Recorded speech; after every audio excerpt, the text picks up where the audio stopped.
भाषेची वैशिष्ट्ये किंवा लक्षणं आपण पाहत आहोत. त्याच्यापैकी एक पहिली 3 वैशिष्ट्ये आपण पाहिली. एक द्विस्तरीय संरचना, दुसरं भाषेमध्ये निर्मिती क्षमता असते आणि तिसरं आपण पाहिलं अदलाबदल. ही अशी भाषेची 3 वैशिष्ट्ये आपण पाहिली. आता त्याच्या पुढच्या वैशिष्ट्यांचा आपल्याला विचार करायचा आहे. त्याच्या पुढचं चौथं वैशिष्ट्य भाषेचं यादृच्छिकता, आर्बिट्ररीनेस असं त्याला म्हणतात. यादृच्छिकता हे भाषेचं एक वैशिष्ट्य म्हणतात. आता हे यादृच्छिकतेचं एक तत्व भाषेमध्ये आहे. त्यामुळे भाषेमध्ये कोणतंही जे परिवर्तन होतं ते परिवर्तन भाषिकांच्या आकलन क्षमतेपेक्षा किंवा आकलन क्षमतेच्या आवाक्यात असतं. म्हणजे लक्षात ठेवा, आता यादृच्छिकता तुम्हाला काय कळेल, भाषेमध्ये होणारं जे अर्थ परिवर्तन आहे ते यादृच्छिकतेमुळे कळतं. ध्वनी तेच असतात पण शब्दांचे अर्थ बदलतात.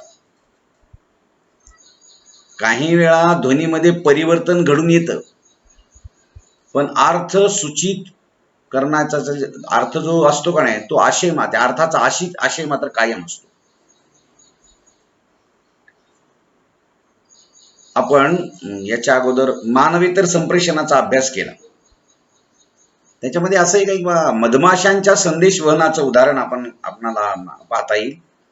त्या मधमाशांच्या उदाहरणानुसार त्यांचं संदेश वहन जे आहे त्यातलं कामकरी मधमाशी जी असते तिच्या विशिष्ट हालचालीवरून ते कळतं. पण मानवी भाषेच्या बाबतीत मात्र असं घडताना दिसत नाही. त्यामुळे एका वस्तूसाठी प्रत्येक भाषेमध्ये वेगळे शब्द आढळतात. वस्तू तीच असते पण तिच्यासाठी वेगवेगळ्या भाषेमध्ये वेगवेगळे शब्द वापरले जातात. आपल्याकडे जी एखादी वस्तू आहे, मांजर, समजा एखादा प्राणी मांजर आहे, मांजरीला आपल्याकडे मांजर म्हणतात तर इंग्रजीमध्ये कॅट म्हणतात, नाही का. कुत्र्याला आपण कुत्रा म्हणतो, इंग्रजीमध्ये डॉग. म्हणजे असे काही जे शब्द आहेत तर त्या भाषेमध्ये त्या वस्तूसाठी किंवा त्या प्राण्यासाठी वेगळे शब्द असतात. पण नादानुकारी शब्द जे असतात ते मात्र साधारणपणे थोडेसे सारखे असतात. कावळा काव काव करतो, काव काव असं म्हणलं असतं तर फरक पडला नसता. भाषेमध्ये जे यादृच्छिकतेचं तत्व असतं हे वेगळेपणा दाखवणारं, वेगळेपणा, यादृच्छिकता म्हणजे वेगळेपणा दाखवणारं, त्या जगभरातल्या हे तत्व जर नसतं तर मग मात्र अवघड झालं. हे तत्व असल्यामुळे काय होतं, जगभरातली भाषा मात्र एक भाषेपासून दुसरी भाषा भिन्न आहे हे कळतं. आता भाषा शिकताना आपण काय करतो, ग हा गवतातील किंवा म हा मक्यातील अशी एक शिकण्याची आपल्याकडे पद्धत आहे. परंतु ही भाषा शिकण्याच्या प्राथमिक पातळीसाठी आहे. अर्थार्थी गचा आणि गवताचा किंवा गचा आणि गणपतीचा काय संबंध आहे, किंवा मचा मक्याचा आणि मगरीचा काय संबंध आहे. प्रत्येक भाषा ही पूर्णतः स्वतंत्र विकसित झालेली असते, त्यामुळे ती स्वतंत्र असते. आता एखादी गोष्ट आकलनासाठी ती स्वतंत्रपणे शिकावी लागते, शब्दाने सूचित होते, तिचा आशय त्या शब्दानुसार आपल्याला कळत असतो. तो शब्द कोणताही असेल, नाही का, तो त्या कार्यकारण संबंधच असतो असं काही नाही. म्हणजे शब्द आणि त्या शब्दामुळे प्रतीत होणारा आशय पूर्णपणे यादृच्छिक असतो, वेगळा असतो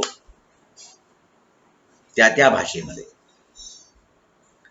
म्हणून लक्षात ठेवा, जगातल्या सगळ्या भाषा वेगळ्या आहेत. एकच जरी शब्द, एकच जरी वस्तू असली तर तिच्यासाठी वापरण्यात येणारे शब्द वेगळे आहेत. हे जे वेगळेपण आहे ना, हे वेगळेपण करण्याचं सामर्थ्य भाषेमध्ये. आणि हे लक्षात ठेवा, ग हा गवत समजून घेण्यासाठी, ग गवताचा, ग गणपतीचा. खरं तर त्या गणपतीचा आणि गचा काय संबंध आहे? म्हणून लक्षात ठेवा की ही यादृच्छिकतेचं तत्व किंवा यादृच्छिकता ही भाषेचं एक वैशिष्ट्य आहे. आता दुसरं याच्यानंतरचं एक वैशिष्ट्य आहे की भाषेमध्ये कल्चरल ट्रान्समिशन असतं. म्हणजे सांस्कृतिक संक्रमण होतं प्रत्येक भाषेमध्ये. कोणतीही भाषा असू द्या जगात, सांस्कृतिक संक्रमण होतं. लक्षात ठेवा, संस्कृती म्हणजे काय किंवा सांस्कृतिक गोष्टी म्हणजे काय?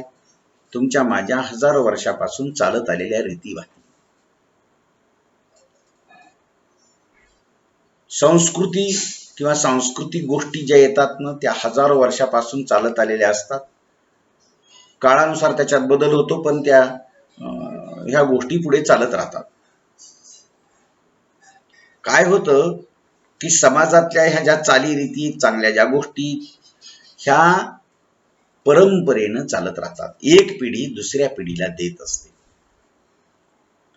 म्हणजेच संक्रमण करीत असते. बघा, पूर्वीच्या काळी त्या संक्रांतीच्या दिवशी सुगडे पुजण्याची रीत होती. आजही ती आहे की नाही? नव जे ज्या वस्तू येतात त्या गाडग्यामध्ये टाकतात आणि त्या देवाला वाहिल्या जातात. वाण वाटणे आणि तीच खायला देत असायचे. आता काय करतात? तसंही पूजा करतात आणि काही चमचे, प्लेट, साबण, बिस्किट पुडे, झेंडूबामची बॉटल, असं नारळ हे एकमेकीला दिल्या जातं वाण म्हणून. काय होतं? भाषेमुळे सांस्कृतिक संक्रमण होतं.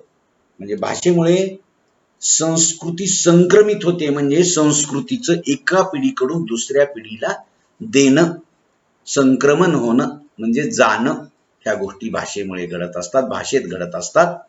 आणि हे भाषेचं वैशिष्ट्य. काय होतं? व्यक्तीला भाषा मागील पिढीकडून सामाजिकरणाच्या प्रक्रियेतून मिळते. भाषा ही अनुवंशिक जरी प्राप्त होत नसली तरी भाषा शिकण्याची क्षमता मात्र अनुवंशिक असते. लहान मूल आई म्हणली ना हम्मा, मग ते त्याला ही जी क्षमता आहे ना शिकण्याची, त्याला हम्मा एकदा म्हणलं त्याला नंतर कळतं गाय ही हम्मा, ही त्याची क्षमता आहे. त्याच्याकडे अनुवंशिक क्षमता असते, त्या परंपरेनं चालत येते त्याच्या वंशजाकडून.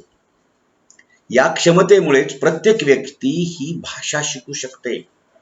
ही भाषा मागील पिढीचं संचित असतं. समाजाची जी संस्कृती असते, परंपरा असतात, रूढी असतात, श्रद्धा असतात, चालीरीती असतात, ज्ञान असतं, ह्या ज्या बाबी त्या भाषेच्या साह्यानं माणूस पुढच्या पिढीला देत असतो. भाषा नसती तर पुढच्या पिढीला कसं दिलं असतं? समजा एखाद्या ठिकाणी ते असं एक रीत असते, संस्कृती असते, परंपरा असते की होळीला बोंबलल्या जातं, शिव्या दिल्या जातात, किंवा लग्न समारंभामध्ये अशी एक चालीरीती असतात की नाव घेतल्या जातं पतीचं, वेगवेगळ्या सास्तर घेऊन. ते सास्तर म्हणजे एक भाषा आहे. ही जर भाषा अस्तित्वात नसती तर ही सास्तर असं घेतात. हे ज्या काळात लिहिता वाचता येत नव्हतं, फक्त तोंडी भाषा होती, त्या काळामध्ये हे दुसऱ्या पिढीला कसं दिलं असतं भाषा नसती तर? म्हणून भाषेमुळे अशा संस्कृती, अशा परंपरा, अशा रूढी ह्या पुढच्या पिढीला, ज्ञान सुद्धा हे पुढच्या पिढीला दिल्या जातं. हा जो सांस्कृतिक संचिताचा भाग आहे तो पुढच्या पिढीला देणं, त्याचा सांभाळ करणं, संवर्धन करणं आणि संक्रमण करणं हे भाषेतून होतं. म्हणून भाषेचं ते एक वैशिष्ट्य. सांस्कृतिक असलेला ठेवा, परंपरा, रूढी, श्रद्धा, चालीरीती, ज्ञान या सगळ्या गोष्टी ह्या समाजाचा ठेवा आहे आणि त्या ठेवा पुढच्या पिढीला देण्याचं काम भाषा करत असते. त्यामुळे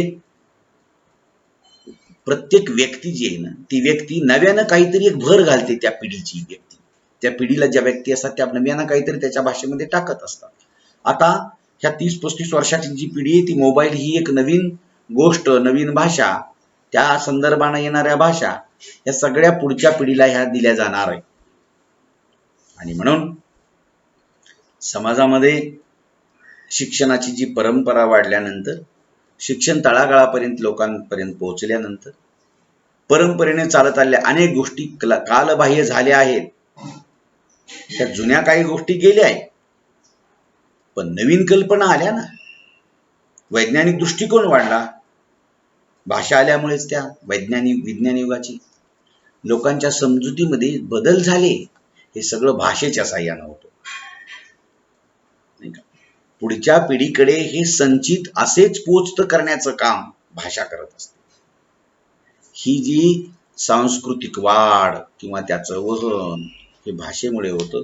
संस्कृतीचं संवर्धन आणि पुढच्या पिढीकडे संक्रमण करणं हे भाषा करत असते, कारण त्या भाषेमध्ये ती क्षमता असते. आणि म्हणून ही 2 वैशिष्ट्ये आज आपण इथं पाहिली. याच्यानंतरच्या वैशिष्ट्यांचा विचार आपण पुढच्या तासाला करूया. ठीक आहे.